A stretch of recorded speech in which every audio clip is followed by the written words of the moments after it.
আপনার বাড়িতে মাশাআল্লাহ কারফিউ জারি থাকবে, আপনার বাড়ির যেন আইয়ুবের শাসন, 44 ধারা জারি থাকবে বাড়িতে। আপনার ছেলে, আপনার মেয়ে, আপনার স্ত্রী বাড়ি ত্যাগ করতে পারে না কোনো সময়। শুনুন, 4টা কাজ করলে মহিলারা জান্নাতে যাবে, এ কথা আমি বলিনি, এ কথা মুহাম্মদ সাল্লাল্লাহু আলাইহি সাল্লাম বলেছেন। 1, 5 ওয়াক্ত সালাত। ইবাদতের জগতে ব্যতিক্রম ইবাদত হলো সালাত। 2, রমজান মাসের রোজা সেম। 3, স্বামীকে মেনে চলা, তিতা লাগলেও মিঠা লাগলেও। উপস্থিত বৈঠকের দিনই মুসলিম বোন, আপনাকে বলছি শোনেন, আপনার স্বামীর মুখ খারাপ, দিন রাত গালি দেয়, কি করবেন? এটা ভাগ্য, মেনে নেন। ও যা বলছে বলতে দেন, মারছে মারতে দেন, গালি দিচ্ছে গালি দিতে দেন, আপনি মেনে নেন। দেখেন 15 দিন 20 দিন 6 মাস যাবৎ স্বামীর সাথে কথা বলছেন না, এই সংসার হবে না। তিতা লাগুক মিঠা লাগুক, আপনি স্বামীকে মেনে চলেন। স্বামী গালি দিয়েছে, তারপর 1 গ্লাস পানি চেয়েছে, তখন আপনি 1 গ্লাস পানি নিয়ে সামনে ঠ্যাক্কস করে রেখে ওদিকে চলে গেলেন। এভাবে সংসার হবে না, এই সংসার চলবে না। দেখেন, আমি আব্দুর রাজ্জাক বিন ইউসুফ আপনার দিনী ভাই হিসেবে বলছি, আপনি আমার কথাটা মেনে নেন, স্বামীকে মেনে চলেন। শেষ পর্যন্ত যদি আপনি মনে করেন যে আব্দুর রাজ্জাক সাহেব আমার চলবে না সংসার, তো আপনি খোলা তালাক করেন। স্বামী যত বড়ই দামি হোক, যত বড়ই চাকরিজীবী হোক, যত বড়ই পরহেজগার হোক, যে কোনো সময় আপনি স্বামী বাদ দিতে পারেন। হাদিস বুখারী মুসলিম, তার নাম খোলা তালাক। আপনি চেয়ারম্যান মেম্বারকে বলবেন আমি ভাত খাবো না, মিটে গেল, কয়েকটা ব্যবস্থা করে দিবেন। আপনি নিজেকে খোলা করে নেন। আমি নিষেধ করিনি, তবে আপনাকে আমি আপনার এই স্বামীকে মেনে চলার জন্য অনুরোধ করছি, তিতা লাগলেও মিঠা লাগলেও। দেখেন, সামাজিক অবস্থা সুবিধা নয়, আরেকজন স্বামী এর চেয়ে খারাপও হতে পারে। পরিবেশ পরিস্থিতি কি হবে বলা যায় না। 2-1টা বাচ্চাও হয়ে গেছে, কান্নাকাটি যেটাই হোক, গালি যেভাবে দেখ, আপনি মেনে নেন, ভালো হবে। 4, জেনায় লিপ্ত হবেন না। আব্দুর রাজ্জাক সাহেব ঘটে গেছে জেনা, যে তাহলে আপনি তোবা করেন। শোনেন, তোবা করলে মানুষ পাপ মুক্ত হয়ে যায়। আপনার অন্তর থেকে যদি আপনি তোবা করেন, তাহলে আপনার জেনার পাপটা আল্লাহ আবার পাল্টা নেকিতে পূর্ণ করে দেবেন। আপনি জেনা বন্ধ করেন, তোবা করেন, আপনি ভালো নারীদের অন্তর্ভুক্ত হয়ে যাবেন, আপনাদের জান্নাতের সব দরজা খোলা। আর পৃথিবীর পুরুষ নারী সবকে বলা হচ্ছে, আল্লাহ তাআলা বলছেন, পৃথিবীর মানুষ পুরুষ নারী শুনে রেখো, ওয়ানাহান নাফসা আনিল হাওয়া ফাইনাল জান্নাতা হিয়াল মাওয়া। যে ব্যক্তি অশ্লীল কাজ থেকে নিজেকে বিরত রাখতে পারবে, আমি আল্লাহ তাকে জান্নাতুল মাওয়া দিয়ে দিলাম। যদি আপনি আজকে এই মোবাইলে প্রেমের গল্প বন্ধ করতে পারেন, জেনা বন্ধ করতে পারেন, আল্লাহ বলছেন আমি তাকে জান্নাতুল মাওয়া দিয়ে দিলাম। এটা আল্লাহর কথা। অতএব দিনী বোন, আপনি এই 4টা কাজ করেন, জান্নাতের সব দরজা খোলা। এর সাথে আপনাকে আর একটা কথা বলি, এদিকে শোনেন। আল্লাহ নবী একদিন বলছেন, নবীগণ জান্নাতে যাবেন, শহীদেরা জান্নাতে যাবে, সত্যবাদীরা জান্নাতে যাবে, ওই সব মহিলারাও জান্নাতে যাবে যারা স্বামীকে মেনে চলে। নেন, এবার সিরিয়ালে আপনারা আছেন, এখনো পুরুষ আসেনি। কেউ যদি বলে আব্দুর রাজ্জাক সাহেব শুনেন শুনেন শুনেন, বুখারী মুসলিমের হাদিস আছে এইভাবে যে ওযু করার পরে যদি কেউ বলে আশহাদু আল্লা ইলাহা ইল্লাল্লাহু ওয়াহদাহু লা শারীকা লাহু ওয়া আশহাদু আন্না মুহাম্মাদান আবদুহু ওয়া রাসূলুহু, তাহলে জান্নাতের সব দরজা খোলা। হাদিস তো বুখারী মুসলিম, তো এটা আপনারও যা মহিলারও তাই না। কথার বুঝানো গেল না মনে হয়। আচ্ছা, ওযু করার পরে যদি এই দোয়া পড়ি, তো আমার জন্য জান্নাতের সব দরজা খোলা, তো মহিলা যদি পড়ে তার জন্য, তাহলে এখানে আমার ব্যক্তিগত কিছু আছে? পুরুষের জন্য কিছু আছে? মহিলাদের জন্য যেভাবে বলা হয়েছে মুহাম্মদ সাল্লাল্লাহু আলাইহি সাল্লাম ওইভাবে পুরুষের জন্য বলেননি।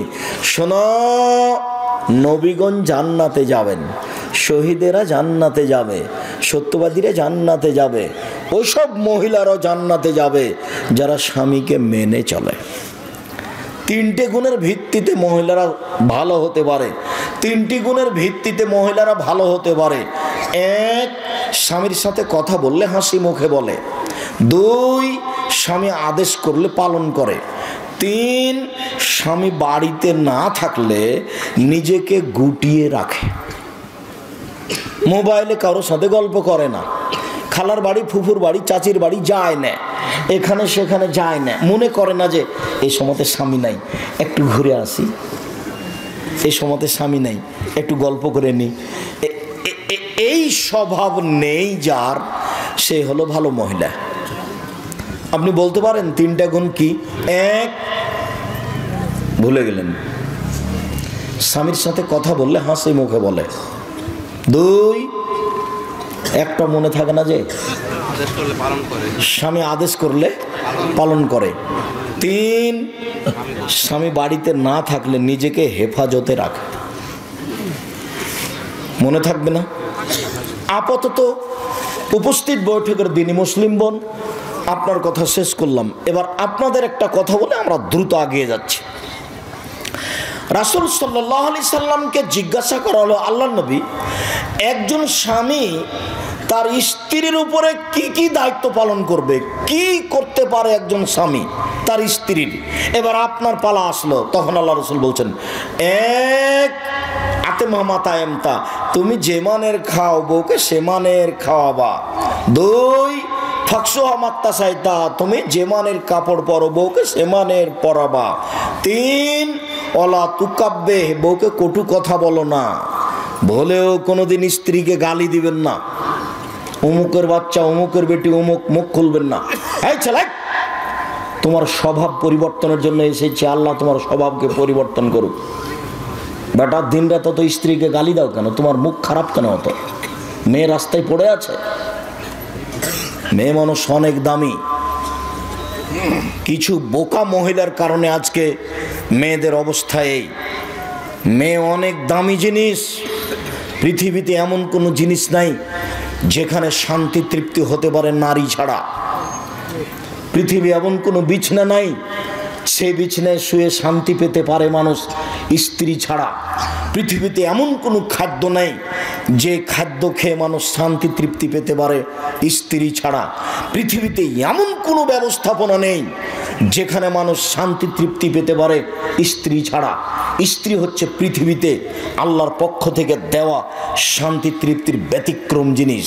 আল্লাহ তাআলা বলছেন, অমিন আইতিহান খালাকালাকুম মিন আনফুসিকুম আজওয়াজান লিতাসকুনু ইলাইহা, পৃথিবীর মানুষ, আমি তোমাদের পক্ষ থেকে তোমাদের স্ত্রীদেরকে সৃষ্টি করেছি যাতে করে তোমরা সেখানে শান্তি তৃপ্তি পেতে পারো। ও হলো শান্তির বস্তু, ও হচ্ছে তৃপ্তির বস্তু, ও হচ্ছে আনন্দের বস্তু, সর্ব ধরনের কল্যাণের সুবিধার বস্তু ও। তাহলে তুমি একে গালি দাও কোন লজ্জায়? তোমাকে তো আমি বলেছি জীবনে তুমি কোনোদিন বলবে না তোমার ঠোঁটটা মোটা। একবার যদি ঠোঁট মোটা বলো তাহলে তোমাকে 10 বছর ভালোবাসবে না। ভুলেও তুমি বলবে না তোমার রংটা কালো। একবার যদি রং কালো বলো তাহলে মনটা ছোট হয়ে যাবে, 10 বছর যাবত তোমাকে ভালোবাসবে না। তুমি খালি বলো তোমার মতো কোনো ভালো মেয়ে দেখি না, তুমি আমার চোখে সবচেয়ে সুন্দরী, তোমার চালচলন আমার কাছে খুবই ভালো, প্রশংসা করো, সারা রাত পা টিপে দেবে। একটু প্রশংসার ভিখারি, তুমি মুখ খারাপ করো কেন? শোনো সম্মানিত দিনী ভাই বোন, সবাইকে বলছি, মুরব্বী আপনাকে বলছে, আপনারও স্বভাব ভালো নয়। ছেলে মেয়ে বড় হয়ে গেছে, বৌমা বাড়িতে, তারপর আপনার একটু লজ্জা হয় না মুখ খারাপ করে স্ত্রীকে কথা বলে? তখন বেটি লজ্জা পায়, বেটা লজ্জা পায়, বৌমা লজ্জা পায়। আপনার এই স্বভাব কেন? গালি দিয়ে আপনার অত শান্তি তৃপ্তি কেন? মুখ বন্ধ করবেন, আজকের পরে আর মুখ খুলবেন না কোনোদিন। আস্তাগফিরুল্লাহ, তো বলে আল্লাহ তোমার দরবারে তওবা করছি, আমি আর কোনোদিন স্ত্রীকে গালি দেব না। এই কথা বলে উঠবেন, মুখ খারাপ করবেন না কোনোদিন। আর মুখ খারাপের কথার উপরে ফেরেশতা আমিন বলেন। পরিবারটা এরকম হয়ে গেছে, আপনি বুঝতে পারেন না। কেন আপনি মুখ খারাপ করবেন? রাসূল সাল্লাল্লাহু আলাইহি ওয়াসাল্লাম বলছেন খবরদার কটু কথা বলবো না। 4, বউয়ের মুখের উপরে মারবা না, মারাই যদি লাগে কোনো সময় মুখের উপরে মারবা না। 5, এটা জরুরি, ওয়ালা তাতরুকা ইল্লা ফিল বাইতে, তুমি তোমার বউকে তোমার বাড়ি ছাড়া কোথাও যেতে দিবা না, তোমার বউকে তোমার বাড়ি ছাড়া কোথাও থাকতে দিবা না। ও চাচির বাড়ি যেতে পাবে না, ও খালার বাড়ি যেতে পাবে না, ও ফুফুর বাড়ি যেতে পাবে না, ও মায়ের বাড়ি যেতে পাবে না, জরুরি প্রয়োজন ছাড়া বাড়ি ত্যাগ করতে পাবে না। যদি যাই তাহলে আপনাকে যেতে হবে। ভুলেও কোনোদিন বিবাহের বাড়িতে যায় না যেন, বিবাহের বাড়িতে গেলে স্বামীর সংখ্যা বেশি হয়ে যায়। কাজেই ভুলেও কোনোদিন বিবাহের বাড়ি যেতে দিবেন না। আত্মীয় স্বজন দাওয়াত করেছে, ঠিক আছে আমি আসবো, আমার ছেলেরা যাবে, আপনার বউ যাবে না। একটু পুরুষ হতো সেখানে, একটু পুরুষ। ওই যে ছোট ব্লাউজ পরে আছে ওটা আমার বউ, ওই যে ঢং ঢং করে এসেছে আর গল্প করে এখনো দাঁড়িয়ে আছে, যান দেখে আসেন, ওটা আমার বউ নয়, যান দেখে আসেন দাঁড়িয়ে আছে এখন। আশ্চর্য কথা, থাকবে কেন? কেন আছে? আমি তো আসলাম তখন দেখলাম যে সরে গিয়ে আর একটা লোকের সাথে কথা বলছে। ও তো আপনার মেয়ে, না হলে আপনার বউ। কেন আছে? ও জানে না যে আব্দুর রাজ্জাক বিন ইউসুফ আজকে আসছেন? কোন সাহসে যায়, কোন সাহসে কথা বলে, হিসাব পায় না। নিজেকে পুরুষ মনে করিয়েন। প্রেসিডেন্ট আইয়ুব পাকিস্তানের উপরে কারফিউ জারি করেছেন, আর আপনি আপনার বাড়ির উপরে কারফিউ জারি করবেন। 44 ধারা জারি থাকবে বাড়িতে, তার মানে আপনি পুরুষ। চোখ যেভাবে ঘুরে বউ সেভাবে চলে, তার নাম স্বামী। চোখ যেভাবে ঘুরে বউ সেভাবে চলে, তার নাম স্বামী। চোখ যেভাবে ঘুরে বউ সেভাবে চলে, তার নাম স্বামী। কোথায় গেছিলে তুমি? না তো, আমি তো বাহির থেকে পানি আনা চাইনি, পানি নিয়ে আসতে হবে সেটা আমি বুঝবো না তো, আমি তো তোমাকে ওখানে যেতে বলিনি, সেটা কি করতে হবে সেটা আমি বুঝবো। আমি তোমাকে উপার্জন করে খাওয়াতে পারি, আমি তোমার সুবিধা অসুবিধা বুঝতে পারি না, তুমি কি মনে করো আমাকে? পরবর্তীতে বাড়ির বাইরে তুমি পা রাখবে না, তোমাকে সতর্ক করে দিচ্ছি। রাসূল সাল্লাল্লাহু আলাইহি ওয়াসাল্লাম বলছেন লাঠিটা ঝুলিয়ে রাখো বাড়ির সামনে। পৃথিবীর সবচেয়ে দামি মানুষ, লাঠি দিয়ে বউকে ঠিক করো, পৃথিবীর সবচেয়ে দামি মানুষ। অতএব নিজেকে পুরুষ মনে করবেন, ভুলে কোনোদিন কটু কথা বলবেন না, আর বাড়ির বাইরে কোথাও যেতে দিবেন না দুর্ঘটনা ছাড়া। যাবে জরুরি কোনো কারণে যেতে পারে। কা পুরুষের স্ত্রী এদিক ওদিকে ঘুরে বেড়াই, কা পুরুষের মেয়ে এদিক ওদিকে ঘুরে বেড়াই, পুরুষের যায় না। দিন রাত আপনাকে এই কথা বলতে বলতে আপনার সময় পার হয়ে গেল, তবে আপনি নিজেকে একটু পরিবর্তন করতে পারলেন না? আপনার পরিবার একটু পরিবর্তন হলো না? উপস্থিত বৈঠকের মুসলিম বোন, আপনাকে বলছি, দেখেন নিজে থেকে যদি আপনি না মানেন তাহলে কেউ কিছু করতে পারবে না, জাহান্নাম ধরা আছে, এইভাবে চলে জান্নাত পাওয়া যাবে না। নিজেকে গুটিয়ে নেন, মরণ তো চলে এসেছে। হঠাৎ দেখছিলেন 20 বছর, এখন দেখছেন 50 বছর, এখন দেখছেন 50 বছর, হঠাৎ দেখবেন মরণের সময় চলে এসেছে। বউ বেটি সাথে আছে কি না? আস্তাগফিরুল্লাহ ওয়াতুবু ইলাইহি বেশি ব্যবহার করবেন সব সময়। আস্তাগফিরুল্লাহ ওয়াতুবু ইলাইহি, উঠছেন আস্তাগফিরুল্লাহ ওয়াতুবু ইলাইহি, ঘরে ঢুকছেন আস্তাগফিরুল্লাহ ওয়াতুবু ইলাইহি, বাইরে বের হচ্ছেন আস্তাগফিরুল্লাহ ওয়াতুবু ইলাইহি। ইস্তেগফার এই শব্দটা বেশি ব্যবহার করবেন। আরও যদি পারেন রব্বিক ফিরলি ওয়াতুব আলাইয়া ইন্নাকা আনতাত তাওয়াবুল গাফির, ইন্নাকা আনতাত তাওয়াবুল গাফুর, এই দোয়া পড়ার চেষ্টা করেন। এগুলো ছোট ছোট ইস্তেগফারের দোয়া। যত ইস্তেগফার করবেন বিচারের মাঠে আপনার সুবিধা তত বেশি হবে। আর এমনিতে দুনিয়াতে ক্ষমা চাইলে তো আব্দুল্লাহর মুখে শুনতে পেলাম যে উমর রাদিয়াল্লাহু তাআলা জনগণকে নিয়ে গেছেন পানি চাইতে। উল্টাভাবে বলতে হবে আল্লাহ পানি দাও, তো উমর বলছেন যে তোমরা এক কাজ করো, ক্ষমা চাও। জনগণ বলছেন ব্যাপারটা কি, এসেছি পানি চাইতে, ক্ষমা চাইবো মানে? তো বলছে দেখো আল্লাহ বলছেন যে ক্ষমা চাইলে পানি দিয়ে দিবে, আল্লাহ তো ক্ষমাই চাও, দেখি কি হয়। সম্মানিত দিনী ভাই বোন, মহান আল্লাহ বলেন ইয়ামহাকুল্লাহুর রিবা ওয়া ইউরবিস সাদাকাত, সুদ মানুষের টাকাকে সংকুচিত করে, দান মানুষের টাকাকে বেশি করে দেয়। অত্র আয়াত প্রমাণ করে সুদ খেলে মানুষ ভিক্ষুক নিঃস্ব হবে। আজ হোক আর কাল হোক বাঁচার কোনো পথ নেই। কোটি থেকে কোটি টাকা ইনকাম করলেও আপনার চোখের সামনে টাকা হারিয়ে যাবে, অন্যথা আপনার ছেলের সামনে যাবে, নইলে আপনার নাতি পোতার সামনে যাবে, টাকা একদিন হারাবেই। সুদের টাকার শেষ পরিণত হলো ভিক্ষুক সাজা। কিস্তি তুলে যারা বাড়ি বিক্রি করে তারা, দেখেন আপনার বাড়ির পাশে প্রমাণ আছে, আমি তার জাজল্য প্রমাণ। আমার বাসার পাশে একজন মহিলা, একজন লোক কিস্তি উঠাচ্ছিল, বাড়িটা বিক্রি করে দিয়ে চলে গেছে। এ তো আমি বলিনি, আল্লাহ বলছেন ইয়ামহাকুল্লাহু রিবা, আল্লাহ সুদকে সংকুচিত করেন। সংকুচিতকে আল্লাহ আপনাকে ভিক্ষুক বানান। রাসূল সাল্লাল্লাহু আলাইহি সাল্লাম বলছেন ইন্না রিবা ওয়া ইন কাসরা, যদিও সুদে টাকা বেশি দেখা যায়, ওয়া ইন্না আকিলাতুল কাল্লা, তার ফলাফল হলো নিঃস্ব। তার ফলাফল হলো নিঃস্ব। সুদ থেকে ফিরে আসতে হবে যে কোনো মূল্যে। ভুলেও কোনোদিন ব্যাংক থেকে টাকা উঠিয়ে ব্যবসা বাণিজ্য শুরু করবেন না। ব্যাংক থেকে টাকা উঠিয়ে জমি কিনবেন না। ব্যাংকে চাকরি করে ভদ্রলোক, ব্যাংকে লোন নিয়ে বাড়ি বানিয়েছে, তোবা করতে হবে, ভুল হয়েছে, টাকা ফেরত দিতে হবে, ভিক্ষে করে খেতে হবে, সিদ্ধান্ত ভুল হয়েছে, বাড়ি তো 5 তলা, বউ তো খুব খুশি, আপনার জানাজাই হবে না। আল্লাহ রাসূল বলেন, এই শোনো, এই লাশের কোনো লেনদেন আছে নাকি, ঋণ আছে নাকি? জি। তাহলে আমি গেলাম, আল্লাহ রাসূল আমি তার ঋণের পরিশোধের জিম্মেদারি নিলাম, আমি নিলাম। আচ্ছা আচ্ছা ঠিক আছে। তার মানে যার ঋণ আছে তার জানাজাই নেই। লাশকে সামনে রেখে চেয়ারম্যানের বক্তব্য চলবে না, এই কথা ঠিক। লাশকে সামনে রেখে হুজুরের বক্তব্য চলবে না, এই কথা ঠিক। তবে লাশকে সামনে রেখে হুজুর বলবেন এর কোনো ঋণ আছে কি? ঋণ থাকে যদি শহীদ হয়ে গেলেও ক্ষমা হবে না। ঋণ থাকে যদি কোনো পথ তাকে ক্ষমা করতে পারবে না। তাই তো মুহাম্মদ সাল্লাল্লাহু আলাইহি ওয়াসাল্লাম সালাম ফেরার পূর্বে প্রতিদিন বলতেন, সব সময় বলতেন, আল্লাহুম্মা ইন্নী আউযু বিকা মিন আযাবি জাহান্নাম ওয়া আউযু বিকা মিন আযাবিল কবর। আল্লাহ আমি তোমার কাছে বাঁচতে চাই কবরের শাস্তি হতে, আমি তোমার কাছে বাঁচতে চাই জাহান্নামের শাস্তি হতে। আউযু বিকা মিন ফিতনাতিল মাসিহ দাজ্জাল, তোমার কাছে আমি বাঁচতে চাই দাজ্জালের ফিতনা হতে। আউযু বিকা মিন ফিতনাতিল মাহি ওয়াল মামাতে, আমি তোমার কাছে বাঁচতে চাই ইহকালের বিপদ, আমি তোমার কাছে বাঁচতে চাই পরকালের বিপদ হতে। ইহকালের বিপদ হতে, পরকালের বিপদ হতে, কবরের ফিতনা হতে, দুনিয়ার ফিতনা হতে।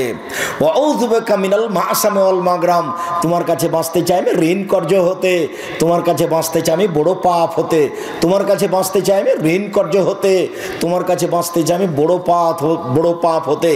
দিন রাত তিনি ঋণ থেকে বাঁচতে চাইতেন। আল্লাহ আমার জন্য ঋণ না হয়, আল্লাহ আমার জন্য ঋণ না হয়। আপনার মাথায় কিভাবে বুদ্ধি আসলো, গোবর ঢুকলো যে আপনি ব্যাংক থেকে লোন নিয়ে বাড়ি করতে গেলেন, ব্যাংক থেকে লোন নিয়ে ব্যবসা করতে গেলেন? আমি তো তা কোনোদিন আব্দুর রাজ্জাক বিন এই সময় পরামর্শ দিইনি। আমি বলেছি চকলেট দিয়ে ব্যবসা শুরু করতে হবে, তাহলে ঋণ নেওয়া লাগবে না। চকলেটের পরে কি গো? কলা, তারপরে কাপড়, তারপরে আরও কিছু। কলা দিয়ে ব্যবসা শুরু করলে ঋণ নেওয়া লাগবে? চকলেট দিয়ে? তা আপনি কোটি টাকা দিয়ে হিরোইন কিনলেন কেন কলকাতায়, আর ঢাকায় বিক্রি করলেন? এ ব্যবসা চলবে না। সম্মানিত দিনী ভাই বোন, আল্লাহ তাআলা বলেন চিরদিনের জন্য সুদের চূড়ান্ত সিদ্ধান্ত, সুদের ব্যাপার আল্লাহর পক্ষ থেকে চূড়ান্ত ফয়সালা। যারা সুদ খাবে তাদের অর্থ কমে যাবে।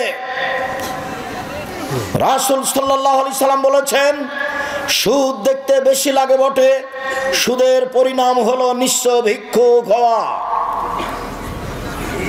মহান আল্লাহ বলেন আল্লাহুল বায়আ ওয়া হারামার রিবা, আল্লাহ তাআলা ক্রয় বিক্রয়কে বৈধ করেন, সুদকে হারাম ঘোষণা করেন।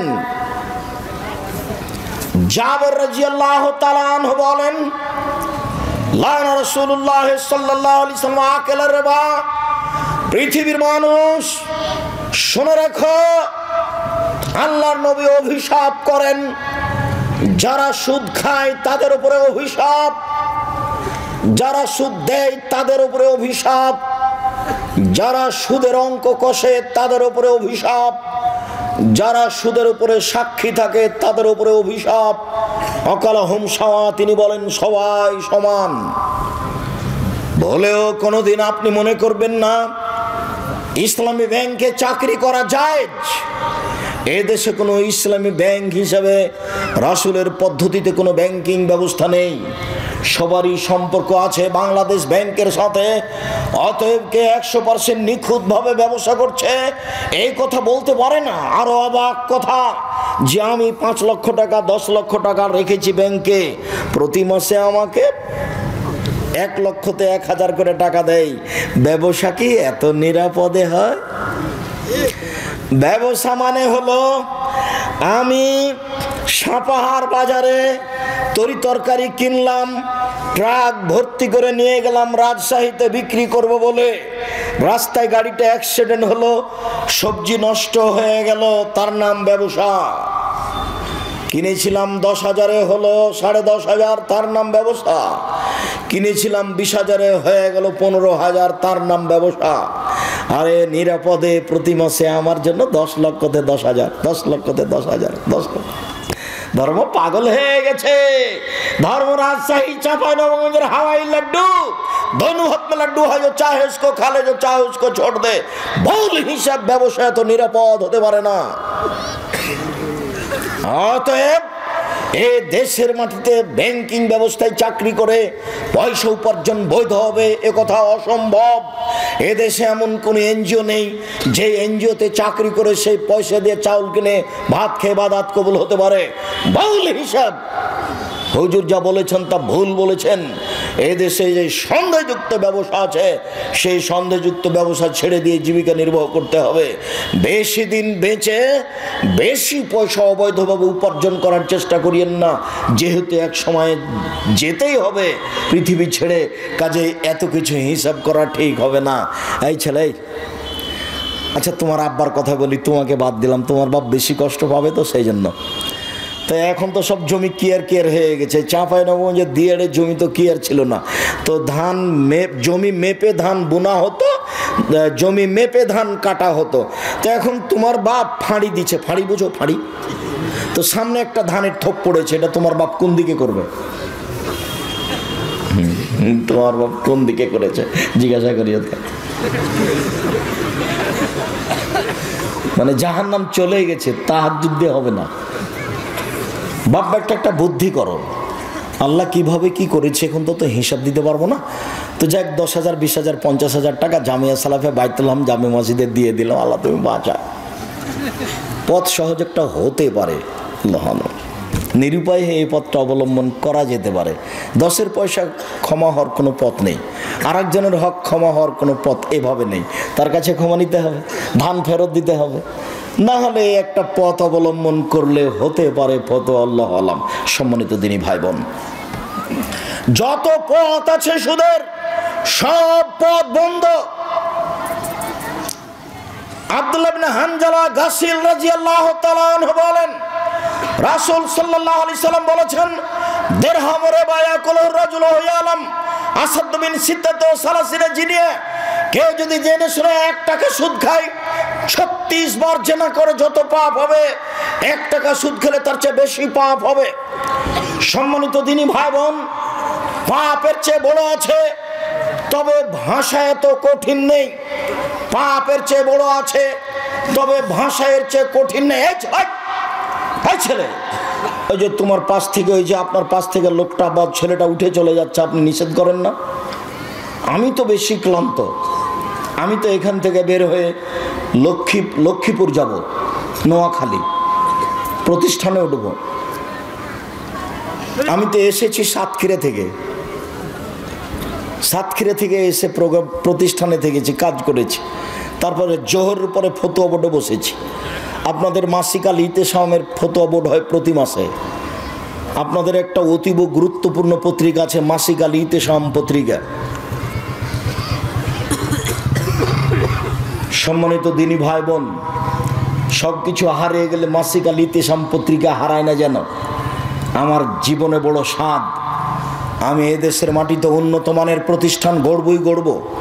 সেটাই জামিয়া সালাফিয়া ডাঙ্গিপাড়া পবা রাজশাহী, সেটাই জামিয়া সালাফিয়া রূপগঞ্জ নারায়ণগঞ্জ ঢাকা, সেটাই জামিয়া সালাফিয়া 6 মাইল বাবুগঞ্জ বরিশাল, সেটাই জামিয়া সালাফিয়া তেঘরা বিরল দিনাজপুর, আরও অন্যান্য ডিস্ট্রিক্টে ভাবছি। আমার মনে বড় সাধ, আমি এদেশের মাটিতে উন্নত মানের প্রতিষ্ঠান গড়বই গড়ব ইনশাআল্লাহ। আমার কাছে টাকা পয়সা থাক আর না থাক, আমার কাছে টাকা নাই এ কথাও সত্য, এখানে প্রতিষ্ঠান গড়বে এ কথাও সত্য, ইনশাআল্লাহ গড়বেই গড়বে। জামিয়া সালাফিয়া ডাঙ্গিপাড়া পবা রাজশাহীর বাইতুল হাম জামে মসজিদে এখন পর্যন্ত খরচ হয়েছে প্রায় 10 কোটি টাকা। তা আমি তো 10 টাকারও মালিক নই। 90% জমির উপরে মসজিদ, প্রায় 20 বিঘে জমির উপরে এই প্রতিষ্ঠান, 1700 ছাত্র এখন বোর্ডিংয়ে খায়, 800 মেয়ে এখন বোর্ডিংয়ে খায় রাজশাহীতে। 2 প্রতিষ্ঠান মিলে 3500 ছেলে মেয়ে পড়াশোনা করে, সব ভিন্ন ভিন্ন স্থানে থাকে। এখন প্রায় 20 লক্ষ টাকা মাসে বেতন লাগছে জানুয়ারি থেকে। তো 20 লক্ষ। সম্মানিত দিনী ভাই বোন, এই প্রতিষ্ঠানের মুখপাত্র পত্রিকা হচ্ছে মাসিক আল ইতেশাম পত্রিকা, যার কারণে এই পত্রিকার সাথে আপনার সম্পর্ক থাকতে হবে। কাজে আপনি আমাকে ক্লান্তি দেখায়েন না। ফতোয়া শেষ করে 7:30 8টার সময় আমি গাড়িতে উঠেছি, গাড়িতে উঠে আপনার এখানে এসেছি। আমি আপনার সামনে এখন কথা বলছি, কথা বলে আমি ঢাকা জামিয়া সালাফিয়া হয়ে আমি যাব লক্ষ্মীপুর নোয়াখালী, সেখানে প্রোগ্রাম করে ফিরে জুমার খুতবা দিব কুমিল্লা ইনশাআল্লাহ। কুমিল্লা থেকে খুতবার পরে আমি যাব ব্রাহ্মণবাড়িয়া, বিবাড়িয়া ব্রাহ্মণবাড়িয়া, ওখানে প্রোগ্রাম শেষে আমি যাব সিলেট মৌলিবাজার ইনশাআল্লাহ। সিলেট মৌলিবাজার হয়ে বিমান হয়ে ঢাকা হয়ে সৈয়দপুর হয়ে দিনাজপুরে প্রোগ্রাম করে রাজশাহী ফিরবো, এই মর্মে বের হয়েছি। আপনি যদি বলেন আব্দুর রাজাক সাহেব আমি আপনার চেয়ে ক্লান্ত, তাহলে কি এটা চলবে? দয়া করে আমাকে কাজ দেখায় না কিছুক্ষণ। সম্মানিত দিনী ভাই বোন, আর আপোষে কোনো কথা বলবেন না, আপনাকে বলছি। আর এরপরে আপনি আপনার স্ত্রীকে বলে দিন যেন চিল্লাচিল্লি না করে, ঢং যেন না দেখায়, একবার মুখ বন্ধ করে ছেলেকে কোলে নিবে, মুখ বন্ধ করে, মুখ খুলে যেন কিছু না বলে। আর ছেলেরা তোমরা খুব সোচ্চার হও। জেনা সবচেয়ে মহাপাপ, জেনা ঘৃণিত পাপ, যেগুলো বড় বড় পাপ রয়েছে তার সবচেয়ে ঘৃণিত পাপ হলো জেনা। জেনার পাপের ভাষা এত কঠিন নয়। সবচেয়ে ঘৃণিত পাপ হলো চুরি, চুরির পাপের ভাষা এত কঠিন নয়। ঘৃণিত পাপ হলো মিথ্যা সাক্ষী। নওগাঁ জেলে 20 বছর থেকে একটা লোক আছে, নিজেই জানে না আমি কেন জেলে। ও হলো 1 নম্বর আসামি। যেদিন মারামারি হয় সেদিন ও ছিল রংপুরে, আর সাক্ষীদাতা বলছে আমি নিজ চোখে মারতে দেখেছি, অথচ যাকে মারতে দেখেছি বলছো সেদিন ওই গ্রামেই ছিল না। তাহলে কেমন সাক্ষী দিলে? এর না মিথ্যা সাক্ষী। মিথ্যা সাক্ষী দিবে যে সে জাহান্নামে যাবে, তবে ভাষা এত কঠিন নয়। পাপের জগতে সবচেয়ে বড় পাপ হলো শিরক, তবে ভাষা এত কঠিন নয়। পাপের জগতে দ্বিতীয় মহাপাপ হলো বাপ মায়ের অবাধ্য চলা, তবে ভাষা এত কঠিন নয়। অবাক ভাষা, অবাক হতে হয়। রাসূল সাল্লাল্লাহু আলাইহি ওয়াসাল্লাম বলছেন, কেউ যদি জেনে শুনে 1 টাকা সুদ খায়, 36 বার জেনা করে যত পাপ হবে, 1 টাকা সুদ খেলে তার চেয়ে বেশি পাপ হবে, তার নাম সুদ। রাসূল সাল্লাল্লাহু আলাইহি সাল্লাম বলেন, আর রিবা সাবুনা জুজান, আয়েশা রাদিয়াল্লাহু আনহা হলো উম্মাহু, সুদের পাপের 17টি ভাগ রয়েছে। তার ছোট ভাগ হলো মার সাথে জেনা করলে যেমন পাপ হয়। ইন্না লিল্লাহি ওয়া ইন্না ইলাইহি রাজিউন। সুদের পাপ ছোট থেকে বড়, বড় থেকে ছোট। তার সবচেয়ে ছোট ভাগ হলো মার সাথে জেনা করলে যেমন পাপ হয়। বলেন তো কেমন ভাষা? এরকম ভাষা অন্য কোনো পাপের সাথে জড়িত নয়। এই হচ্ছে সুদের পাপ। আপনি আমার দিকে চেয়ে থাকবেন এক খেয়ালে। আমি একটা লম্বা হাদিস অনুবাদ করছি, আর কোনো ছেলে যেন আপনার পাশ থেকে না উঠে, কোনো মহিলা যেন আপোষে কথা না বলে। অল্পক্ষণে আমি কিছু অংশ অনুবাদ করে কিছু অংশ বলে শেষ করব। শুধু অনুবাদ করলে ঘন্টা যাবত লেগে যাবে। আমি এই সুদের অংশ দেখানোর জন্য একটা হাদিস অনুবাদ করছি, আপনি এক খেলে আমার দিকে চেয়ে থাকবেন। শামরা ইবনে জুনদুব রাদিয়াল্লাহু তাআলা আনহু বলেন, রাসূল সাল্লাল্লাহু আলাইহি সাল্লাম ফজরের সালাত আদায় করে আমাদের মুখামুখি হয়ে জিজ্ঞাসা করতেন, হালরা মিনকুম আল-লাইলাতা রুয়াত, সঙ্গী সাথী তোমরা কেউ স্বপ্নে কিছু দেখেছো? ফাইন রাহাদুন কাসাহা, কেউ যদি কোনো কিছু স্বপ্নে দেখতো তাহলে আল্লাহ রসুলের সামনে বলে দিত। আল্লাহ রসুল তখন তার তাবির করে দিতেন, তোমার স্বপ্নের ফল হলো এই, তোমার স্বপ্নের ফল হলো এই, তোমার স্বপ্নের ফল হলো এই। একদা ফজরের সালাতের পরে আল্লাহর নবী আমাদেরকে বলছেন, তোমরা কি গত রাত্রে কোনো স্বপ্নে কিছু দেখেছো? কুল্লান লা, আমরা বললাম জি না, আমরা স্বপ্নে কিছু দেখিনি।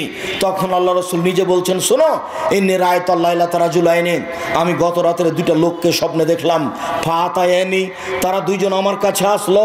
ফা খাজা বেয়াদাইয়া, তারা আমার দুই হাতকে ধরলো, ধরে বাইতুল মুকাদ্দাসের দিকে টেনে নিয়ে যেতে লাগলো। তারা আমার দুই হাত ধরে টেনে নিয়ে যাচ্ছে। যেতে যেতে আমি একটা লোকের পাশে চলে আসলাম। দেখি লোকটা বসে আছে, আর তার পাশে একটা লোক দাঁড়িয়ে আছে। তার হাতে আছে একটা লোহার লাঠি, বাঁকা লাঠি, ফেদ খোলে পিসিদকে, বাঁকা লোহা লাঠি। তার লোহার লাঠি তার মুখের ডান দিকে ঢুকিয়ে দিচ্ছে, ঢুকিয়ে চিরে ফেড়ে পিছন দিকে নিয়ে যাচ্ছে। আবার লাঠিটা বের করে মুখের বাম দিকে লাগিয়ে দিচ্ছে, বাম দিককে চিরে ফেলে পিছন দিকে নিয়ে যাচ্ছে। আবার লাঠিটা বের করে ডান দিকে লাগাচ্ছে। লাঠিটা আনতে না আনতে দেখে ডান দিক ঠিক হয়ে গেছে, আবার চিরে ফেলছে, আবার বাম দিকে লাগাচ্ছে। বারবার এই দৃশ্য। আমি বললাম, মা হাজা, একই দৃশ্য? কালা, তারা দুইজন বললেন, ইনতালেক, চলতে থাকেন। ফান তালাক না, আমি কিছু না বলে আমরা চলতে থাকলাম। চলতে চলতে চলে আসলাম, দেখি একটা লোক চিত হয়ে শুয়ে আছে, শুয়ে আছে, আর একটা লোক পাশে দাঁড়িয়ে আছে, তার হাতে একটা পাথর আছে। ইয়াসদাকু বিরাসাহু, এই পাথর দিয়ে মারছে তার মাথার উপরে। মাথায় লেগে মাথা একবারে ভেঙে চৌচির হয়ে যাচ্ছে, পাথরটা ছিটকে চলে যাচ্ছে। লোকটি পাথরটা আনতে যাচ্ছে, এইখানে আসতে না আসতে দেখে মাথাটা ঠিক হয়ে গেছে। ফাদার আসহ কামাকানা, মাথা যেমন ছিল তেমন হয়ে গেছে। যতবারে মারে তাদা দাহাল হাজারো, পাথরটা ছিটকে চলে যায়। ফান্তালাকে এলাই হেলিয়া খোঁজাহু, ও আবার পাথর আনতে চাই, দেখে মাথা ঠিক হয়ে গেছে। দৃশ্য দেখে আমি বললাম, মা হাজা, একই দৃশ্য? কালা, তারা দুইজন বলেন, ইনতালেক, চলতে থাকেন। ফান তালাক না, কিছু না বলে চলতে থাকলাম। চলতে চলতে ফা আতাইনা আলা নাকবিল মিসরি তান্নুরে, একটা গর্তের পাশে চলে আসলাম। দেখি গর্তটা চুলার মতো, তন্দুরি রুটি সিদ্ধ করার জন্য যে চুলা থাকে সেই চুলা। ফা আলা হুসাইকুন অসফালও আসে, তার উপর হচ্ছে সংকীর্ণ, ভিতর হচ্ছে প্রশস্ত। উপর হচ্ছে সংকীর্ণ, ভিতর হচ্ছে প্রশস্ত। তাতাওয়াক্কাদু ফিহিন নার, তার ভিতরে আগুন ধাঁধা ধাঁধা ধাঁধা করে জ্বলছে। ফাইজা ইরতাফাত ইরতাফাউ, যখন আগুন জোরে জ্বলে উঠছে তখন ভিতরে যা আছে সব উপরে চলে যাচ্ছে, মনে হচ্ছে বের হয়ে পড়ে যাবে। ফাইজা খামেদাত রাজাউ ফিহা, আগুন যখন একটু কমে যাচ্ছে সব নিচের দিকে চলে যাচ্ছে। ফিহারে জ্বলন নেশান, ওরা দেখি সেখানে নারী পুরুষ উলঙ্গ অবস্থায় জমা ধরে আছে। আর যখন আগুন জোরে জ্বলে উঠছে, নারী পুরুষ একসাথে হয়ে উলঙ্গ অবস্থায় দাদা দাদা দাদা করে উপরে চলে যাচ্ছে। আবার যখন আগুন কমে যাচ্ছে আবার নিচের দিকে চলে যাচ্ছে। আমি বললাম, মা আচ্ছা, এই কি দৃশ্য? ছি ছি ছি ছি ছি ছি, জিবরাইল, এই কি কথা? আরে এই কি কথা? পুরুষ নারী কেন উলঙ্গ হয়ে একসাথে জমা ধরে আছে? তারা কেন আগুনে এভাবে জ্বলছে? ঘটনা কি? তখন তারা দুইজন বললেন, ইনতালেক, চলতে থাকেন। ফান তালাক না, কিছু না বলে চলতে থাকলাম। চলতে চলতে দেখি একটা রক্তের নদী। নদীতে পানি নেই, শুধু রক্ত রক্ত। দেখি রক্তের নদীর পাশে একটা লোক রয়েছে আর ভিতরে একটা লোক আছে। কুল্লামা আরাদা যারা বারা জলো ফিফিয়ে, যতবার লোকটা রক্তের নদী থেকে উঠার চেষ্টা করছে ততবার তার মুখের উপরে পাথর মেরে তাকে রক্তের নদীর ভিতরে করে দিচ্ছে। দৃশ্য দেখে আমি বললাম, মা হাজা, জিবরাইল, একই দৃশ্য, ব্যাপারটা কি? লোকটাকে এইভাবে মেরে রক্তের নদীর মাঝামাঝিতে করা হচ্ছে কেন? নদীতে কেন পানি নাই, শুধু রক্ত রক্ত? ঘটনা কি? তারা দুইজন বললেন, ইনতালেক, চলতে থাকেন। ফান তালাক না, কিছু না বলে চলতে থাকলাম। ফা আতাইনা আলা রাউজাতিন খাজরা, চলে আসলাম একটা সবুজ বাগানে, বিশাল বিশাল বাগান, ঝকঝকে টকটকে আছে সবুজ বাগান, ফিহা সাজারাতুন নাজিমা, দেখি তাতে একটা বিশাল বড় গাছ, অফি আসলি সাজারের সাইখন, দেখি গাছের পাশে একটা বৃদ্ধ মানুষ বসে আছেন, অমহু আওলাদুন নাসের, দেখি বৃদ্ধ মানুষের সামনে কতগুলি বাচ্চা ছেলে ছোটাছুটি দৌড়াদৌড়ি করছে, রাজুলুন কারিবুন মিনে সাজারে, গাছ থেকে একটা দূরে একটা লোক ইউকুদুন নারা, দেখি লোহার লাঠি নিয়ে আগুনকে উত্তেজিত করছে। ফাসায়দা বিয়া সাজারা, তারা দুজন আমাকে গাছের উপর দিকে নিয়ে চলে গেল, ওয়াদখানের দাঁড়ান নিগে একটা ঘরে ঢুকিয়ে দিল। মারাই তো হাসানা কাত্ত, আমার জীবনে এত সুন্দর টকটকে ঝকঝকে ঘর জীবনে কোনোদিন দেখিনি। সেই ঘরের ভিতরে দেখি যুবক যুবতী বৃদ্ধ ছেলে মেয়ে সব ভর্তি। ফাখরা জানি মিনহা, তারা দুজন আমাকে সেই ঘর থেকে বের করে নিল, আরো উপরে নিয়ে চলে গেল, আরো উপরে নিয়ে গিয়ে একটা ঘরে ঢুকিয়ে দিল। হে হাসান আফজাল মিনহা, আরে পরের ঘরটা আগের ঘরের চেয়ে অনেক অনেক অনেক উত্তম, অনেক সুন্দর। কি আর আমি বিবরণ দিই, আমি দেখি সেখানে যুবক আর বৃদ্ধ মানুষ আছে, মহিলা নেই, ছেলে মেয়ে নেই, এটা দেখতে পাই না, শুধু দেখলাম যুবক আর বৃদ্ধ মানুষ। আমি তাদের দুজনকে বললাম, আখবেরি না মারা আই, তো শোনো, আমি যা কিছু দেখেছি আমাকে বলে দাও, আমি এগুলো কি দেখলাম, কালা নাম। তারা দুজন বলল, জি হ্যাঁ, আপনাকে সব বলে দিচ্ছি। এবার আপনি আরো সতর্কতার সাথে এক খেলে চেয়ে থাকবেন। এই ছেলে, কারো গায়ে হাত রাখো না, রেডি হও। তোমাকে আমি বিরক্ত করতে আসিনি, তোমার বিরক্তির আগে আমরা আলোচনা শেষ করব। যেহেতু এখন সব দৃশ্যগুলি যেগুলো তিনি দেখলেন তার বিবরণ দেওয়া হবে, এক খেয়ালে চেয়ে তখন হাদিস বুখারী, সন্দেহের কিছু নেই। ওই যে আপনি দেখলেন যার মুখের পাশ দিয়ে লোহার লাঠি, বাঁকা লাঠি ঢুকিয়ে মুখ চিরে ফেলা হচ্ছে, রাজুলুন কাযযাব, ও হলো মিথ্যুক, মিথ্যা কথা বলতো। আজকে দোকানে বসে কটা মিথ্যা কথা বলেছেন? এই ছেলে, তুমি তো খুব ছোটাছুটি করো, মিছিল বের করো, তোমার মাথায় কিছু আছে? তোমাকেও খেতে দিবে? মানুষের বাড়িতে কাজ করে খাও, মানুষের পিছনে পড়িও না। পৃথিবী অনেক বড়, দেখো, মিথ্যে কথা ত্যাগ করো, বাকি আর কোনোদিন মুখ দিয়ে মিথ্যে কথা বলবো না। এ দেখো, আল্লাহ রসুল বলছেন এইভাবে তার মুখ চিরে ফেলা হবে বিচারের দিন পর্যন্ত, বারবার মুখকে চিরে ফেলা হবে ওর যে মিথ্যে কথা বলে। তারপর ওই যে দেখলেন একটা লোক চিত হয়ে শুয়ে আছে, পাশ থেকে পাথর দিয়ে তার মাথাকে ভেঙে ফেলে দেওয়া হচ্ছে। ফারাজুলুন আলেম, মনে হচ্ছে না হুজুর মানুষ। বক্তা হলে আরো কঠিন, হুজুর হলেই কঠিন, বক্তা আরো কঠিন। আব্দুর রাজ্জাক সাহেব, বক্তা কেন কঠিন এটা একটু বলবেন? হ্যাঁ, সেটা আপনার জানা আছে। ওই যে আল্লাহ রাসূলকে একবার জিবরাইল উপরে নিয়ে যাচ্ছিলেন, দেখলেন যে কতগুলো লোকের ঠোঁট জিভাকে আগুনের কাঁচি দিয়ে কেটে দেওয়া হচ্ছে। জিভাকে আগুনের কাঁচি দিয়ে কেটে দেয়, বিশাল কথা তো, আগুনের কাঁচি জিভাকে কেটে দেওয়া হচ্ছে। তা আল্লাহ রাসূল তো দেখে অবাক। জিবরাইল বলে এ কি কথা, আরে মানুষের জিভাকে কেটে দেওয়া হচ্ছে কেন? মান হলে এরা কারা? তখন জিবরাইল বলছেন, হাউলাই খুতবাউ মিন উম্মাতিক, এগুলো আপনার উম্মতের বক্তা। আমি বলেছি শতকরা 95 জন বক্তা মিথ্যুক, তবে আমি বলিনি ইনি মিথ্যুক, এ কথা আমি বলিনি। আমি বলেছি শতকরা 98 জন মুফাসসির মিথ্যুক, তবে আমি বলিনি ইনি মিথ্যুক। তোমার যদি সাহস হয় যে আমার মুফাসসির মিথ্যা কথা বলে না, তাহলে তুমি পেশ করতে পারো, আমি তোমাকে কথায় কথায় দেখাবো। শোনো, দিন রাত দেখালাম, ওই তো তাবিজের কথা নকশা করা আছে, আর মানুষের বানানো দোয়া খাতমিল কোরআন শরীফ খতমের দোয়া আমি কিয়ামত পর্যন্ত সময় দিয়েছি, আরও সময় দিয়েছি। বর্তমানে এসে যদি 3 ফুট পর পর দাঁড়ানো প্রমাণ হয়ে যায়, তা আমি আব্দুর রাজ্জাক বিন ইউসুফ আর কোনোদিন বক্তব্য দেব না। আজ থেকে নিয়ে কিয়ামত পর্যন্ত যদি কাবা ঘরে প্রতিদিন 3 ফুট পর পর দাঁড়ায়, তবুও হবে না। মুহাম্মদ সাল্লাল্লাহু আলাইহি সাল্লামকে আবার পৃথিবীতে আসতে হবে, এসে বলতে হবে, পৃথিবীর মানুষ, আমি মুহাম্মদ বলছি তোমরা 3 ফুট পর পর দাঁড়াও। সেদিন হতে পারে, তাছাড়া হবে না। যেহেতু মুহাম্মদ সাল্লাল্লাহু আলাইহি সাল্লাম কিয়ামত পর্যন্ত আর কোনোদিন আসবেন না, এই সিদ্ধান্তের কোনোদিন পরিবর্তনও হবে না। মসজিদে মরে যাওয়া ভালো, মাঠে মরার চেয়ে কোথায় মরবো? মসজিদেই মরি। আরে শুলিও হয়নি, ফাঁসিও হয়নি। ইংরেজ সরকার আলেম ওলামাকে ধরে ফাঁসি দিত, আর ছেলে মেয়েকে বাড়ি থেকে বের করে দিয়ে বাড়িতে আগুন লাগিয়ে দিত। এটা হলো ইংরেজদের সিদ্ধান্ত। লোকটাকে কি করেছে? মাওলানা সাহেবকে ধরে কি করেছে? ফাঁসি দিয়ে দিয়েছে। আর স্ত্রী ছেলে মেয়েকে কি করেছে? বাড়ি থেকে বের করে দিয়েছে।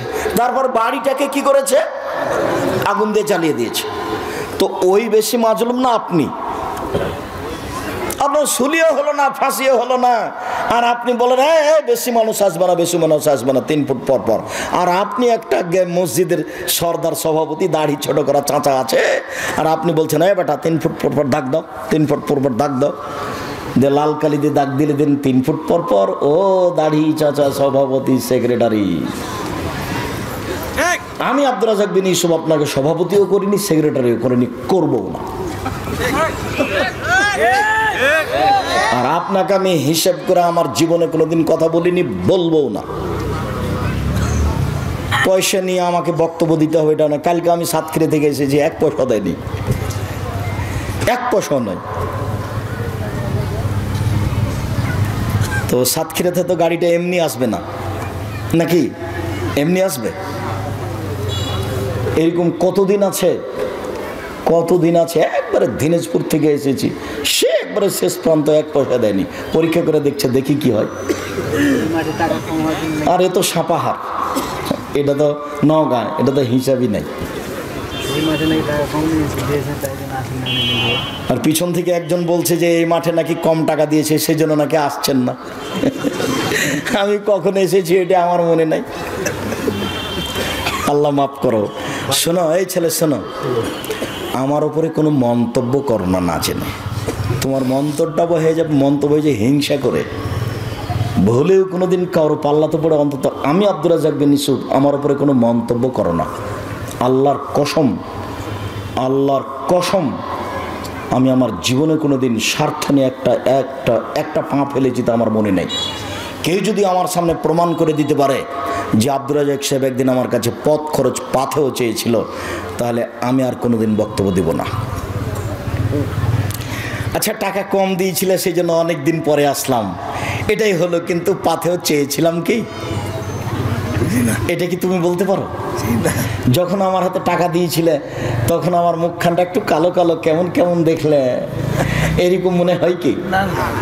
তাহলে তাহলে তুমি যা বলেছ সব অপবাদ।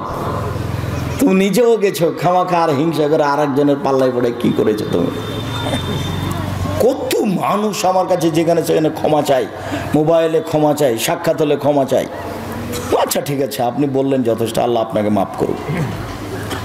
সম্মানিত দিনী ভাই বোন, ওই যে আপনি দেখলেন রাসূল সাল্লাল্লাহু আলাইহি সাল্লামকে বলছেন জিবরাইল, ওই যে আপনি দেখলেন মাথা ভেঙে ফেলা হচ্ছে, ও হচ্ছে মওলানা মানুষ, জানা অনুপাতে আমল করেনি, যার কারণে শাস্তি হচ্ছে।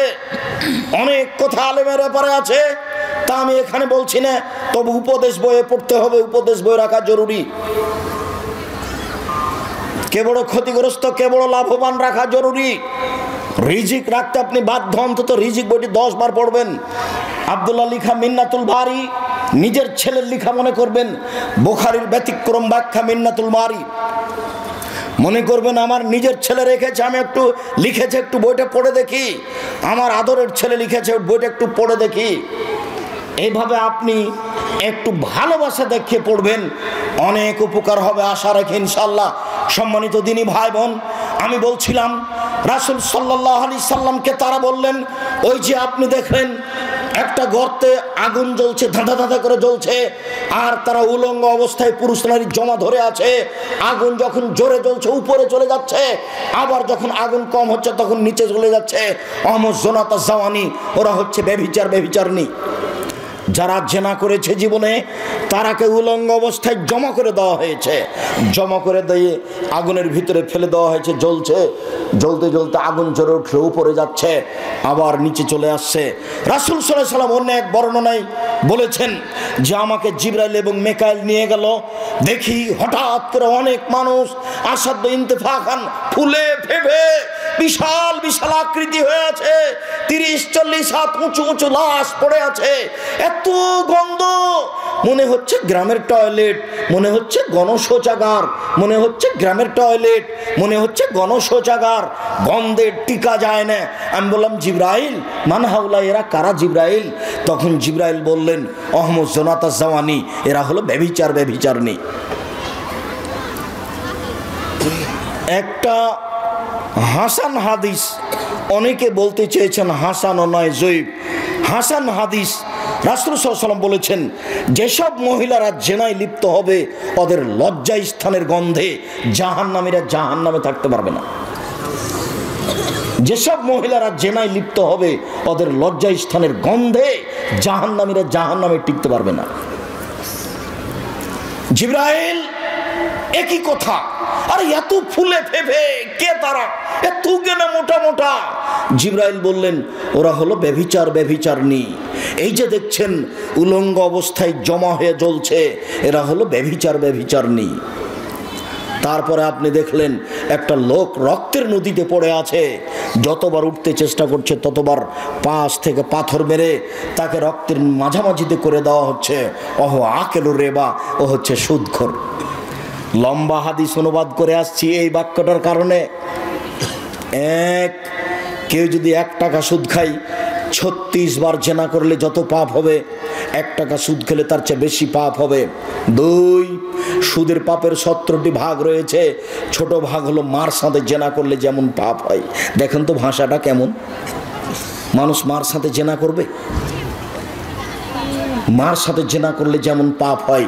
3, কেউ যদি সুদ খায় তাহলে তাকে রক্তের নদীতে ফেলে দিয়ে তাকে পাথর দিয়ে তার মুখকে ভেঙে চৌচির করা হবে যতদিন পর্যন্ত বিচার না হচ্ছে। শেষ বিচার হলো জাহান্নাম। সম্মানিত দিনী ভাই বোন, সুদের অবস্থা আপনি বুঝতে পারলেন। সুদের দুনিয়াতে শেষ পরিণতি ভিক্ষুক, সুদের শেষ পরিণতি পরকালে জাহান্নাম। সুদের শেষ বিচারের মাঠের অবস্থা হলো রক্তের নদীতে পড়ে থাকা। রক্তের নদীতে আপনি পড়ে থাকবেন যতক্ষণ পর্যন্ত বিচার না হচ্ছে।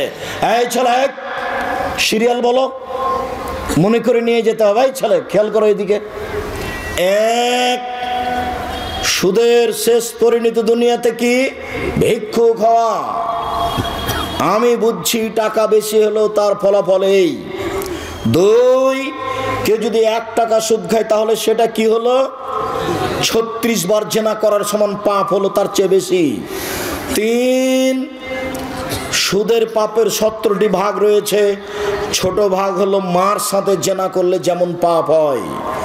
4, কেউ যদি সুদ খায় তাহলে তাকে রক্তের নদীতে বিচারের মাঠে ফেলে দেওয়া হবে।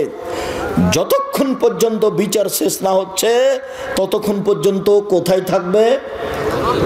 রক্তের মধ্যে পড়ে থাকবে, রক্তের মধ্যে।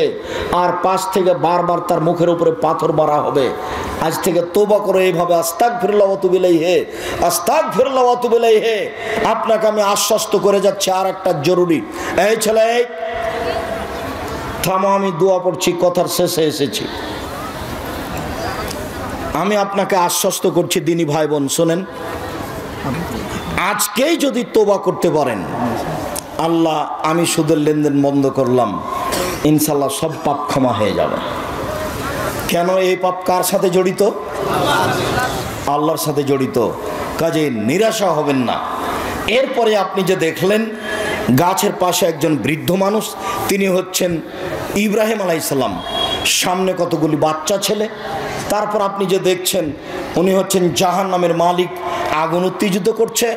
আমি যে আপনার ডান হাত ধরে আছি, আমি হচ্ছে জিবরাইল। ইনি যে আপনার বাম হাত ধরে আছেন, ইনি হচ্ছেন মেকাইল। আপনি উপর দিকে মুখ করেন, আমি করলাম। ওই যে ঘর, এটা আপনার ঘর। তখন আমাদের নবী বললেন, ছেড়ে দেন, তাহলে আমি ঘরে ঢুকি। তখন তারা দুজন বললেন, না না, আপনার বয়স বাকি আছে, যেদিন আপনার বয়স শেষ হয়ে যাবে সেদিন আপনি এখানে চলে আসবেন। বুখারী। সম্মানিত দিনী ভাই বোন, আমি আপনাকে সংক্ষিপ্ত বিবরণে সুদ থেকে কঠিনভাবে সতর্ক সাবধান থাকার জন্য অনুরোধ জানাচ্ছি। 5 ওয়াক্ত সালাত আদায়ের জন্য অনুরোধ জানাচ্ছি। বিশেষভাবে বটগাছের নিচে আপনার সব বই, ও আচ্ছা আচ্ছা, বই পুস্তকগুলি আজকে এখানে নাই মনে হয়, বটগাছের নিচে আছে। আপনার সাথে আমার শেষে জরুরি কয়েকটি কথা, তার প্রথম কথা হচ্ছে সব দিনই ভাই বোনকে মাসিক আলিতে পত্রিকা নিতে হবে। আজ না পাওয়া গেলেও ব্যবস্থা করতে পারবেন রাজশাহী থেকে। এরপরে আব্দুল্লাহ লিখা বই রিজিক বইটি সংগ্রহ করতে হবে। আব্দুল্লাহ লিখা বই মিন্নাতুল বারি, কে বড় ক্ষতিগ্রস্ত কে বড় লাভবান, বইগুলি সংগ্রহ করতে হবে। আর জামিয়া সালাফিয়ার জন্য দোয়া করতে হবে।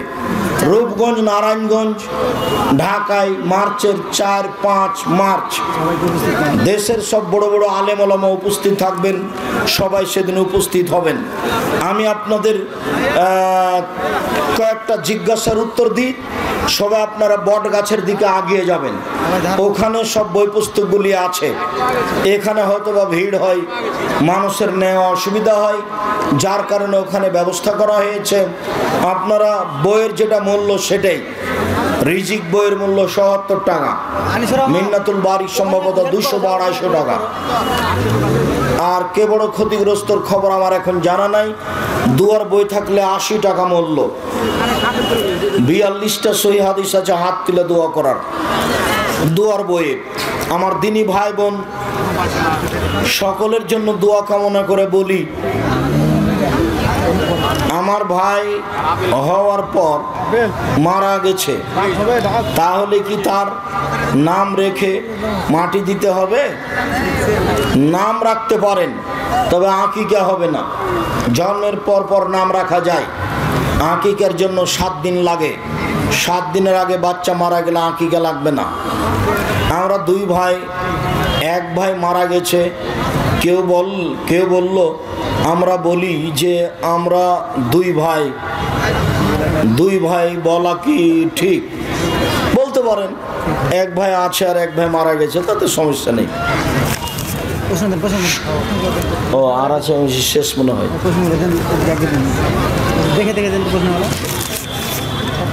মসজিদে ইমামের পিছনে প্রথম কাতার থেকে শেষ কাতার পর্যন্ত ডান দিকে পুরুষ এবং বাম দিকে মহিলাদের সালাতের ব্যবস্থা করা হয়েছে।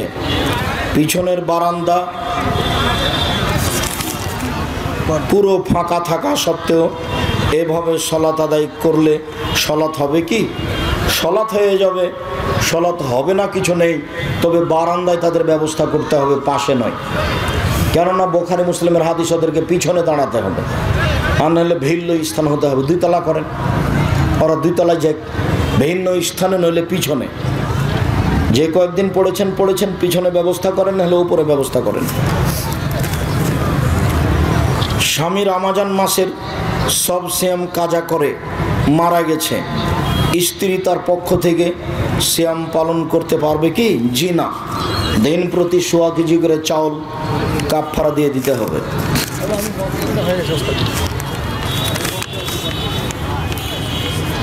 কোরআন শরীফের জের জবর বেদাত এর মধ্যে পড়ে, বেদায়াতের মধ্যে পড়ে কিনা? জি না। জের জাবার বেদাতের মধ্যে পড়ে না। জের জাবার অলা পড়লে 12 নেকি হবে, আর জের ছাড়া পড়লে 10 নেকি হবে, এরকম হিসাব থাকলে বিদাত হতো।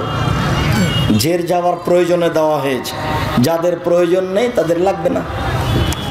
আরবিরা জের যাওয়ার ছাড়াই পড়তে পারে।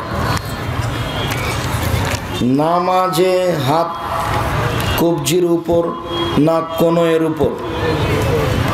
কবজির উপর কনয়ের উপর দুটোই সহিহ হাদিস। এটা হলো বাহু, এটা হলো কবজি। তবে কবজির উপরে থাকবে তখন এখানে, আর বাহুর উপরে থাকবে তখন একটু নিচে সামান্য। আমার বিয়ে হওয়া 7 বছর হলো, আমার 2টি মেয়ে হয়েছে। আমার স্বামী জুয়া খেলে, আমি জান্নাত যেতে চাই, আমি কি তার সাথে সংসার করে জান্নাতে যেতে পারবো? আপনি বলতে থাকেন, দেখা যাক কি হয়। জুয়া মহাপাপ, ইনশাল্লাহ ফিরে আসতে পারে। আপনি ধৈর্যের পরিচয় দেন, নইলে এক সময় সংসার ত্যাগ করবেন। প্যান্টের নিচে জড়ানো হবে না, টাকনোর ওখানে কোমরে জড়াতে হবে, নিচে জড়ানো নিষেধ। কোনো ব্যক্তি যদি শিরক বেদাতের বিরুদ্ধে কথা বলে, কিন্তু দেখা যায় গোপনে তাদেরকে সাহায্য করে। এরা কেমন লোক? এরা মুনাফিক লোক। হুজুর, জায়নামাজে কাবা শরীফের ছবি থাকলে নামাজ হবে কি? কাবা শরীফের ছবির কারণে জায়নামাজের নামাজ হবে না, এ কথা ঠিক নয়। হবে, কিন্তু প্রত্যেক যে জায়নামাজে কাবা ঘরের ছবি বা নকশা আছে, এসব জায়নামাজ ত্যাগ করতে হবে। নকশাতে একাগ্রতা নষ্ট হয়, এই জন্য চলবে না। কাবা ঘর আছে এই জন্য চলবে না, এই কথা ঠিক নয়। অতএব মসজিদে ঢুকলে লেখা আছে মোবাইল ফোন বন্ধ করুন, আল্লাহু আকবার, তারপর এমনিতে হয়ে গেল মুখে মোবাইল ফোন বন্ধ করুন, আল্লাহ মোহাম্মদ, এগুলো সব হারাম। আল্লাহ মোহাম্মদ একেবারেই চলবে না, একেবারেই হারাম। আর মোবাইল ফোন বন্ধ করুন লিখলে দেওয়ালের পিছনে লিখতে হবে। ঘড়ি থাকলে দেওয়ালের পিছন দিকে থাকবে, চোখের সামনে নয়। পুরুষ ও নারীদের সালাত ভিন্ন? জি না, একই। এতটুক যে মহিলা ইমাম লাইনে দাঁড়াবে, মহিলা ইমামের ভুল হলে হাতের উপরে মেরে সতর্ক করবে।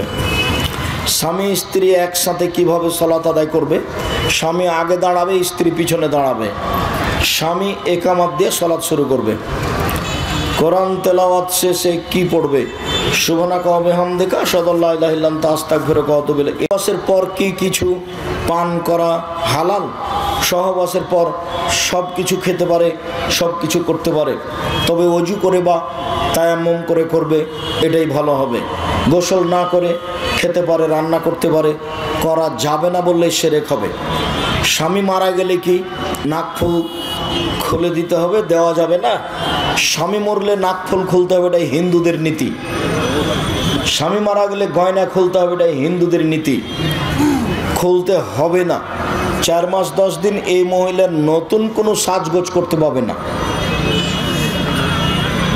নতুন কোনো পোশাক পরতে পাবে না। নাকফুল খোলা এগুলো হিন্দুদের নীতি। কোনো কাজ করলে বা হাঁটুর উপরে লুঙ্গি তোলা যাবে কি?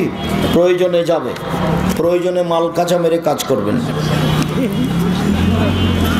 জেনিথ ইসলামী লাইফ ইন্স্যুরেন্স লিমিটেড কোম্পানি কি সুদমুক্ত? জি না, সুদমুক্ত নয়। স্বপ্নদোষ হলে গোসল না করে কি সালাত আদায় করা যাবে? গোসল করেই সালাত আদায় করতে হবে। অসুখ বিসুখ মনে করলে তায়াম্মুম করে সালাত আদায় করতে হবে। ইসলামী ব্যাংকে স্টুডেন্ট অ্যাকাউন্ট খোলা যাবে কি? না খোলাই ভালো, নিরুপায় হয়ে টাকা রাখবা, তাছাড়া নয়। একটি 20 বছরের ছেলে 70 বছরের ব্যক্তি দুজন একসাথে মোটরসাইকেলে অ্যাক্সিডেন্ট করে মারা গেছে। 20 বছরের ছেলেটি মা বাবাকে বোঝানো যাচ্ছে না যে 70 বছরের ব্যক্তির সাথে না পাঠালে মরণ হতো না। আপনার কাছে বুঝতে চাই নাকি? এই কথা বলা ভুল হচ্ছে। এরই মানে ভাগ্যকে অস্বীকার করা। 20 বছরের ছেলে 70 বছরের লোকের সাথে গিয়ে মারা যাবে, এটা তার তাকদির। অতএব আপনি যা বলছেন বাপমা হিসাবে সব ভুল বলছেন। জামাতে শুধু রুকু পেলে রাকাত হবে কি? হবে। তো রুকু তো সূরা ফাতিহা হয়নি, যে সূরা ফাতিহা পড়ার জায়গা নয়, এই জন্য। সূরা ফাতিহা পড়ার জায়গাতে কেউ যদি সূরা ফাতিহা না পড়ে তাহলে সালাত হবে না, এই কথাই ঠিক। তো রুকু রাকাত হবে। আছে উসমান রাদিয়াল্লাহু তাআলার কাছে দোয়া চেয়েছেন, দোয়া করেছেন। রাসূল সাল্লাল্লাহু আলাইহি ওয়াসাল্লামের চাচা আব্বাস রাদিয়াল্লাহু নিকট দোয়া চেয়েছেন, তিনিও দোয়া করেছেন। তাহলে কেউ দোয়া চাইলে ইমাম দোয়া করলে বিদআত কেন হবে? তো তোমার মতন করে করেছে কি? তুমি যে দোয়া চাইলে সবাই মিলে শুরু করছো, ওইভাবে দেখাইবা। ইবাদত 19-20 চলে না। ইবাদত যেভাবে আছে সেভাবে চলে। দোয়ার বইয়ে 42টা হাদিস আছে হাত তুলে দোয়া করার, তার 36টা বুখারী মুসলিমে আছে। 16টা স্থান উল্লেখ করা আছে, কোথায় কোথায় হাত তুলে দোয়া করতে হবে। হাত তুলে দোয়া করা ব্যক্তিগত ব্যাপার, গুরুত্বপূর্ণ ইবাদত হাত তুলে দোয়া করা। আমাদের এলাকায় যে আম বাগান 1 থেকে 5 ও 7 বছরের জন্য বেচা কেনা হচ্ছে, একেবারেই হারাম। নিজের জমি, পৈতৃক সম্পত্তি আমি দেখাশোনা করি, কিন্তু সামান্যর জন্য সব টাকায় হারাম, একেবারেই হারাম, কাবিরা গুনাহ। আম পেকে ওঠার আগে বাগান বিক্রি করা যাবে না, মকুল বিক্রি করা যাবে না, মকুল বিক্রি হারাম, পাতায় আম বিক্রি হারাম, বাগান বিক্রি হারাম। জমি লিজ দেওয়া যাবে, যেই জমিতে ফসল পানি নেই বলবেন এই জমির দাম 20,000। আমের জাকাতটা কিভাবে দিবেন? আমের জাকাত নেই, বাস ফিরি আলহামদুলিল্লাহ। যত আশেপাশে মাদ্রাসা থাকলে আলাদিপুর মাদ্রাসায় দান করে আসবেন। কদমডাঙ্গা, কলমডাঙ্গা এগুলো কমি মাদ্রাসা, এগুলো মাদ্রাসায় আম বিক্রি করার পরে কিছু টাকা দিয়ে আসবেন। যার জাকাত নেই সেটা তো আল্লাহ রাসূল বলছেন, মিসকাল আদারাতিন খাইরাইয়ারা মিসকাল আদারাতিন সারাইয়ারা। কেউ যদি বিন্দুমাত্র ভালো কাজ করে সে দেখতে পাবে। আম বিক্রি করা টাকা কিছু আলাদিপুর মাদ্রাসায় দিয়ে দিবেন, কদমডাঙ্গায় দিয়ে দিবেন, আপনার অনেক নেকি হয়ে যাবে। আল্লাহ আমাদের যারা মারা গেছে তুমি তাদের কবরের শাস্তি মাফ করো, আমরা যারা অসুস্থ তুমি তাদের আরোগ্য দান করো, আমরা যারা বেঁচে আছি তুমি তাদেরকে তোমার রাসূলের পথ